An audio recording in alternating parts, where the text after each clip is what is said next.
কেরালায় বাংলার পরিযায়ী তরুণী শ্রমিককে গণধর্ষণের অভিযোগে গ্রেপ্তার এক গাড়ি চালক যোগীরা নামে এক অভিযুক্তকে গ্রেপ্তার করেছে পুলিশ।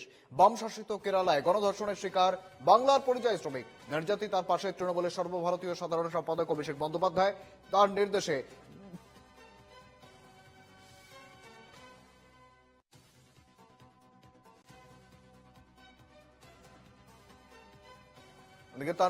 তৃণমূলের একটি প্রতিনিধি দল কেরালার উদ্দেশ্যে রওনা দিয়েছেন। আইনি সহায়তা সহ সমস্ত রকমের সাহায্য করা হবে বলে আশ্বাস দেওয়া হয়েছে।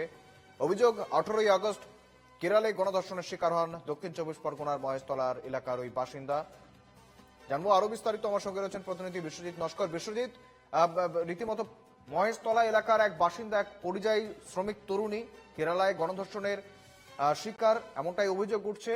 বর্তমানে কি আপডেট রয়েছে তৃণমূলের তরফ থেকে? অভিষেক বন্দ্যোপাধ্যায় ঠিক কি আশ্বাস দিয়েছেন?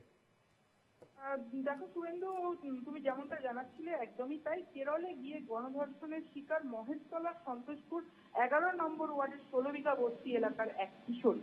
সম্প্রতি 17 বছর বয়সী ওই কিশোরী একটি শপিং মলের কাজ নিয়ে কেরলে যায় এবং কেরলায় মা, দাদু ও দিদার সঙ্গেই থাকতো এবং 18ই আগস্ট জ্বর অনুভব করায় কাজ থেকে বাড়ি ফিরছিল। সেই সময় রাস্তায় তাকে দুষ্কৃতীরা অপহরণ করে এবং নির্জন জায়গায় নিয়ে গিয়ে গণধর্ষণ করে বলে অভিযোগ।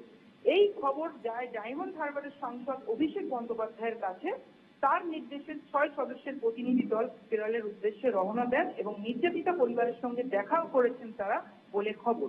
পরিবারের তরফ থেকে এই ধর্ষণের ঘটনায় ফেরুকে থানায় পক্সো ধারায় মামলা রুজু করা হয়েছে। এই ধর্ষণের ঘটনায় মূল অভিযুক্ত রিয়াজ এখনো অধরা। ফেরুকে থানার পুলিশ ইতিমধ্যে গাড়ির ড্রাইভার যোগীরা নামে এক ব্যক্তিকে গ্রেপ্তার করেছে এবং 48 ঘন্টার মধ্যে অভিযুক্তদের খুঁজে বার করার আশ্বাস দিয়েছেন ফেরুকে থানার পুলিশ।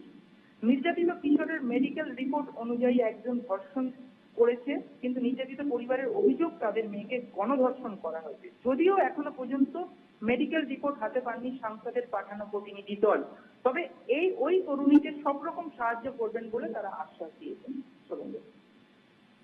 একেবারে বিশ্বজিৎ, আমরা অবশ্যই নজর রাখবো এই ঘটনার দিকে। আপাতত ধন্যবাদ তোমায়।